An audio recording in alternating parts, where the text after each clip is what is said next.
Baik, semuanya kita lanjutkan di program Happiness Moment. Masih kurang lebih sekitar 17 menit ke depan perjumpaan kita di kesempatan sore hari ini, Bu. Dan ada beberapa pertanyaan yang masuk di line WhatsApp-nya di Radio Logjoja FM. Jadi mungkin kita langsung menit ini kita akan pakai untuk berinteraksi, Bu. Sebelum nanti Bu lanjutkan kembali sembari menutup perjumpaan di Happiness Moment sore hari ini.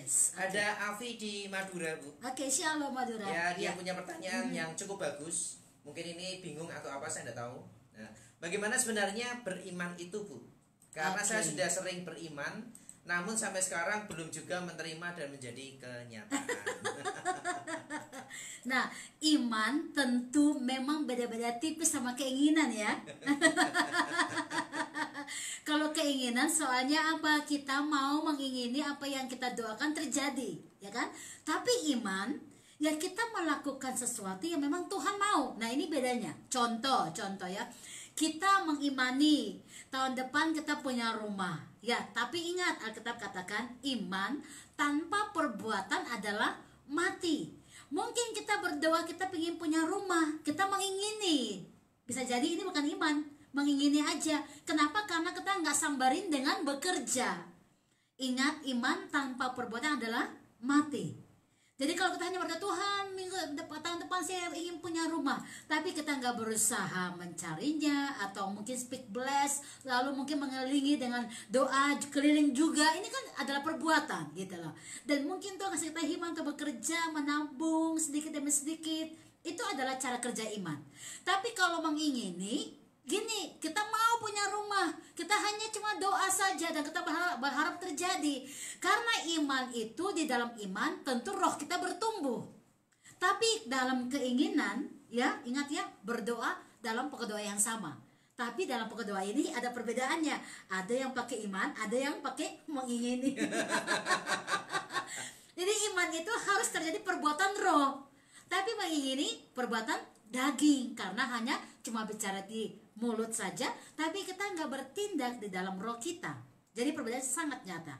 Orang bisa berdoa ingin punya rumah, tetapi seperti apa akan terjadi sesuai seperti iman kita. Haleluya. Ya, lalu ada juga Ramawati di Johor, Malaysia. Shalom Malaysia. Ya, saya sudah menunggu mujizat Tuhan untuk mendapatkan anak selama 13 tahun ini, Bu. Dan juga belum ada tanda-tanda saya hamil. Kami sudah mulai kehilangan pengharapan dan iman akan hal ini. Apa yang perlu kami lakukan? Ya, terima kasih buat kejujuran dan keterbukaan, karena itu adalah awal pemulihan. Saya ingin bilang begini, di dalam Alkitab banyak sekali cerita tentang wanita-wanita yang memang mereka awalnya tidak memiliki tanda kutip keturunan. Seperti Sarai sebelum menjadi Sarah. Karena di usia 80 tahun baru terjadi mujizat. Ini sudah nenek-nenek, nggak mungkin secara biologis atau secara kedokteran punya keturunan. Tapi ingat, sekali lagi kita lagi bicara tentang iman, bukan? Ya, bagi Allah tidak ada yang mustahil. Sama seperti Elizabeth yang juga kandungannya udah tertutup, tetapi dengan doa-doa Elkana suaminya terjadilah mujizat. Sama juga dengan Maria yang memang nggak mengingini hamil, tapi hamil oleh karena perbuatan Roh Kudus. Sama juga dengan si Hana, ya, yang juga tidak memiliki keturunan, tetapi dia juga berdoa sampai terjadi mujizat. Arti sederhana, untuk hal ini adalah kedaulatan Tuhan. Kita nggak perlu khawatir, kita nggak perlu bingung, karena ada banyak cerita juga saat orang tidak punya anak, tapi hidup mereka diberkati dengan luar biasa, dan memang Tuhan kasih mereka hikmat juga untuk mungkin memiliki banyak anak-anak yang memang Tuhan kasih ke mereka dengan hati. Ini berbeda juga dengan pandangan kita kalau kita hanya mengingini punya, tadi saya katakan di awal ya, iman atau mengingini. Karena kalau iman itu lebih mempercayai kehendak Tuhan yang terjadi. Walaupun jawabannya kita maunya ya, tapi kalau jawab tidak, itu pun jawaban Tuhan. Itu iman, roh kita yang bergerak. Jadi saya sarankan adalah sampai detik ini, jangan berpikir kapan dan bagaimana caranya, tapi lakukan saja firman Allah, karena kita akan menemukan, ingat, karena kebahagiaan itu adalah dari Tuhan, bukan kita yang buat, tapi dari Tuhan. Artinya begini, betul kita mungkin mau punya anak, kita katakan ini bahagia, tapi menurut saya adalah bahagia itu adalah yang memang dari Tuhan. Contoh, Tuhan berkata dalam Mazmur 1 ayat yang 1, berbahagialah kamu jika tidak berjalan dalam nasihat orang fasik, tidak berkumpul dalam orang-orang pencemooh, dan tidak berdiri di jalan orang berdosa. Berbahagialah. Jadi ada kata istilah banyak sekali bahagia kalau kita itu melakukan firman, tidak berjalan dengan cara-cara dunia. Itu bahagia. Jadi walaupun kita ingin berbuat, kalau kita bahagia adalah punya anak, tapi saya ingin bilang bahagia itu adalah dari Tuhan, dan Tuhan sudah mengkreatif dengan luar biasa. Nah, kita perlu temui aja. Artinya apa? Lakukan firman, mencintai dia lebih lagi. Nanti kebahagiaan sesungguhnya itu akan terjadi buat kita. Maaf kata ya, tanpa anak atau ada anak. Artinya kedaulatan Tuhan itu akan lebih buat kita berbahagia. Perlu penyerahan diri total dan tetap membangun iman roh lebih dekat lagi dengan dia, karena dia lebih tahu yang terbaik yang membuat kita bahagia seperti apa. Dialah waymaker itu. Haleluya.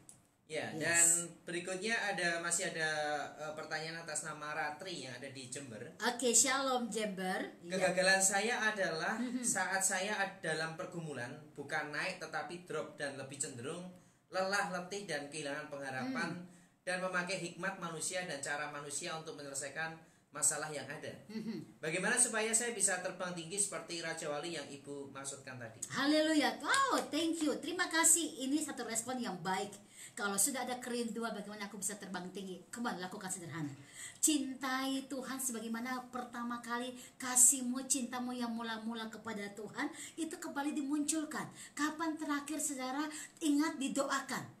Lalu kapan terakhir saudara mencatat pesan-pesan Tuhan yang begitu hebat? Coba ambil bukunya lagi, lalu baca lagi. Mulai dengan hal-hal kecil begitu, tapi kita lagi mulai mengingat apa yang Tuhan buat di awal kan? Karena apa? Cinta mula-mula, kasih mula-mula kepada Bapa akan membuat kita punya iman semakin naik. Ingat, persoalan hidup ini bisa bikin kita turun, drop, kalau kita lupa akan kasih mula-mula kepada Tuhan. Jadi saran saya tadi adalah kembali ingat kapan kita didoakan, kembali ingat kapan kita menerima urapan dan kuasa, dan minta Tuhan kembali freshkan itu lagi. Lalu ambil buku catatan yang pernah kita catat, ayat-ayat firman yang kita pernah pelajari, lalu mulai speak bless bahwa aku mau diberkati dengan firman itu karena Tuhan sudah pernah berjanji, dan apa yang Tuhan janji dia akan pasti menggenapinya.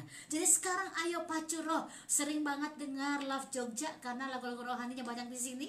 Kita akan membantu saudara untuk juga kembali spiritnya yang baru lagi, dan dengarkan firman Allah untuk kembali menyirami roh kita. Yang paling penting adalah buat dirimu bertemu dengan Tuhan di setiap sisi hidupmu. Setiap sesi-sesi yang kau lewati juga buat engkau bertemu dengan Tuhan. Artinya jangan pernah melupakan diri untuk bersyukur.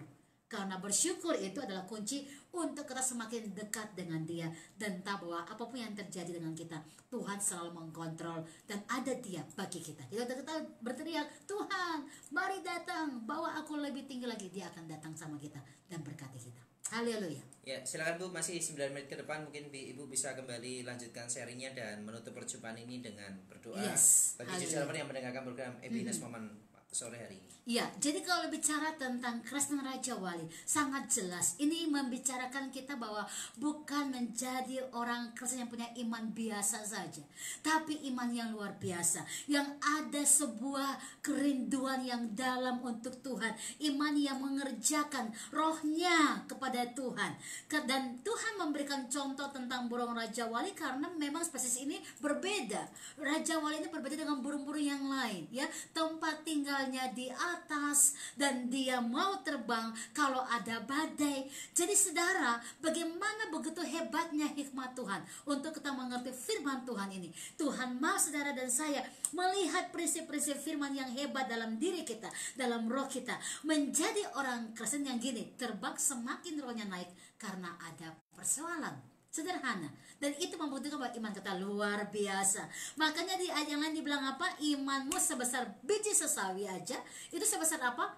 Butiran pasir, saudara. Kecilnya seperti itu biji sesawinya, tetapi bisa pindahkan gunung. Itu bicara bahwa jangan main-main. Waktu engkau mulai membakar rohmu, engkau mulai hidup dalam kebenaran firman, maka mata rohmu akan tajam. Burung Raja Wali punya mata sangat tajam, walaupun di ketinggian yang sangat tinggi sekali, tapi dia bisa melihat ada makanan ikan di bawah di laut. Dia bisa dengan cepat sekali untuk menangkap dengan cakarnya, saudara. Nah, sama dengan kita. Waktu mata roh kita tajam, kita bisa melewati setiap masalah dan persoalan kita. Nah, mata roh kita bisa tajam karena kita mendengarkan dan membaca firman Allah.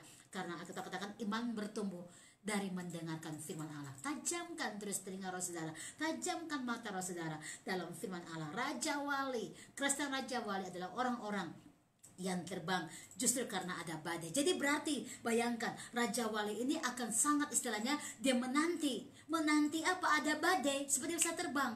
Kalau kita mau bilang begini, kalau saudara hadapi masalah, berarti ini bukan menakutkan, bukan juga untuk melemahkan, tetapi ada masalah membuat engkau akan menunjukkan iman dan rohmu luar biasa, bahwa ada Tuhan di setiap sesi-sesi hidupmu, dan dia akan menolong engkau dalam setiap keadaan. Karena justru ada badai itu, engkau akan punya mata roh dan telinga roh lebih tajam lagi. Mari saudara, bangun iman roh kamu, bukan biasa-biasa saja, tapi luar biasa. Karena mulai hari ini, saat engkau mendengarkan firman Tuhan yang hidup ini, engkau mengerti bahwa Bapa sedang mengerjakan hal yang hebat di dalam engkau. Pertajamkan seluruh hidupmu dan izinkan Tuhan membuat engkau terproses oleh keadaan situasi, supaya engkau punya hidup rohani yang luar biasa. Makanya waktu engkau melewati, engkau berjalan begitu lama, begitu jauh, engkau tidak akan menjadi lelah. Engkau berlari, tapi engkau tidak akan menjadi capek. Kenapa? Kebenangan firman terjadi. Nantikan setiap detik, setiap jam yang Tuhan membuat bagimu, apapun itu, nantikan dengan ucapan syukur dan percaya pada waktu yang tepat dia akan berikan engkau kemenangan. Kita baca ayat yang terakhir, Yesaya pasal 30 ayat yang ke-18. Haleluya. Yesaya pasal 30 ayat yang ke-18. Thank you Lord. Haleluya. Tuhan baik buat kita. Demikianlah firman Tuhan. Sebab itu Tuhan menanti-nantikan saatnya, hendak menunjukkan kasih-Nya kepada kamu. Haleluya. Sebab itu Ia bangkit hendak menyayangi kamu. Sebab Tuhan adalah Allah yang adil. Berbahagialah semua orang yang menanti-nantikan Dia. Berbahagialah orang-orang yang menanti-nantikan Tuhan mendapat kekuatan yang baru. Tuhan menantikan waktunya yang tepat, hendak menunjukkan kasih-Nya kepada kita. Apakah ini waktunya? Saudara akan tahu sendiri. Jawabannya adalah kita punya iman itu harus terus terjaga, supaya pada waktunya Tuhan kita akan berbahagia karena perbuatannya di dalam kita. Ayo bangun iman rohani yang bukan biasa saja, tapi luar biasa. Kristen Raja Wali yang terbang tinggi karena ada masalah membuat engkau semakin luar biasa. Ya, masalah membuat engkau semakin luar biasa. Karena itulah engkau semakin terbang tinggi. Haleluya. Dan dengan juga masalah, engkau punya mata roh semakin dipertajamkan. Karena pagi, siang, malam engkau membuka firman Allah, engkau merenungkan firman Allah, dan engkau hidup oleh karena firman Allah. Kita berdoa saudara. Nah, saya akan berdoa mulai hari ini, kekuatan roh turun buat saudara, engkau dibangkitkan, engkau dipulihkan, engkau diberkati dengan luar biasa. Kita berdoa, haleluya. Oh, thank you Jesus. Kami berikan hormat syukur kepada engkau, Allah yang hidup, Allah yang bergerak, membawa kami naik lebih tinggi lagi. Hamba berdoa, biarlah Roh Kudus mampukan kami mengerti setiap perkataan yang kami dengar di rumah kami masing-masing. Firman ini hidup dalam roh kami. Hamba berdoa yang lemah engkau kuatkan, yang sedang punya banyak pergumulan engkau berikan jalan keluar, karena engkau adalah waymaker, pembuat mujizat. Dan hamba berdoa hari-hari ini yang sedang lemah, letih, lesu, berbeban berat, engkau angkat dalam nama Tuhan Yesus. Dan kami mencari, kami berkata kami mendapatkannya. Kami mengetok pintu dan kami percaya engkau membukakan pintu berkat atas kami. Malam ini Tuhan, kami mencari engkau, kami berdoa biarlah roh Allah mengambil alih seluruh hidup kami, dan tutup bungkus kami dari ujung rambut sampai ujung kaki. Setiap langkah kami diberkati untuk kemuliaan Tuhan. Berbahagialah kami yang mendengarkan firman Allah dan melakukannya, dan kami percaya kemenangan di pihak kami. Setiap orang yang mendengar, yang bertanya, engkau memberkati mereka dalam setiap langkah. Pergumulan apapun kami percaya engkau ada dan menjawab tepat pada waktunya, karena engkau menantikan waktu yang tepat, hendak menunjukkan kasih sayangmu kepada kami yang mengasihi engkau. Bapa, hamba selesai berbicara, tapi hamba percaya Roh-Mu yang hidup akan menolong setiap kami. Diberkatilah Love Jogja FM, diberkati semua orang yang mendengar program ini, semua kru yang bekerja diberkati. Kami percaya semua kami terus hidup dalam kemenangan-kemenangan dalam roh kami, karena kekuatan kami adalah hadirat-Mu. Di dalam nama Tuhan Yesus kami bersyukur dan berdoa. Haleluya, haleluya. Amin, amin, amin.